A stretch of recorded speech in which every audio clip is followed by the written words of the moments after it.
नाज़रीन, चोटियारियूं लॻ टंडो मिठा ख़ान जे मखदूम अमीन फ़हीम प्राइमरी स्कूल में समाजी तंज़ीम पारां सिहत ऐं सफ़ाई जे उनवान हेठि सेमिनार कोठायो वियो। इन बारे सां तफ़सील ॾिसूं था अली अकबर जुनेजो जी हिन रिपोर्ट में।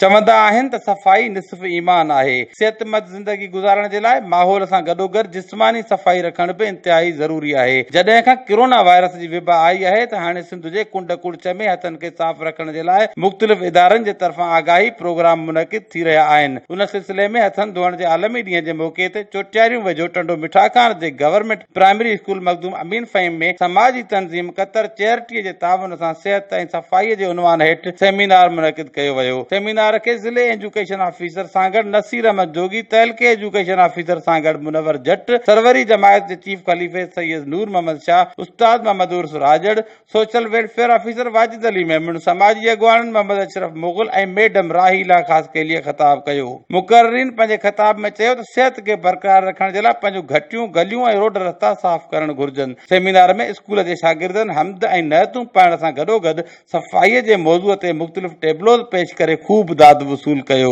सुठी कारकर्दगी ॾेखारींदड़ शागिर्दनि में इनाम पिणु विराया विया।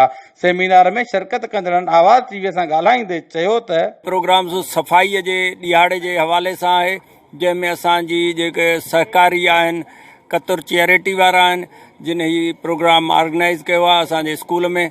असां तमामु घणो शुक्रगुज़ार आहियूं क़तर चैरिटी वारनि जो। स्पेशली जो काफ़ी ॾींहंनि खां कोरोना जे करे स्कूल बंदि हुआ ऐं ॿार सफ़ा जेके जो थियो कोन पिए ऐं हिकिड़ो सुठो इवेंट थी आहे जंहिंमें ॿार ख़ुशी सां जेको आहे सेलिब्रेट करे रहिया आहिनि अॼोके ॾियारी जे हिसाब सां। इसका मकसद आगाही मुहिम है और ताकि लोग हाथ धोएं, और स्पेशली इस कोरोना की सिचुएशंस में तो बहुत ज़्यादा ज़रूरी है ये सारी चीज़ें।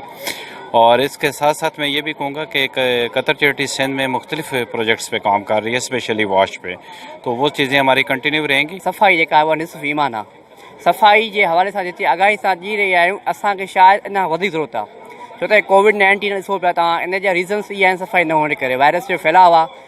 उन करे असांजे घर में वञूं था त उन वक़्तु असां हथ वग़ैरह धोऊं कोन था, या असां ईअं ॿार खे खणूं था, या असांजी औरतूं ईअं रध बचा कनि थियूं। सो हिकिड़ो उहो मैसेज जेको आहे असांजे ॿारनि थ्रू उन घरनि ताईं उन वालिद ताईं वेंदो। प्रोग्राम में शरीक थींदड़ जा वीचार तव्हां ॿुधा।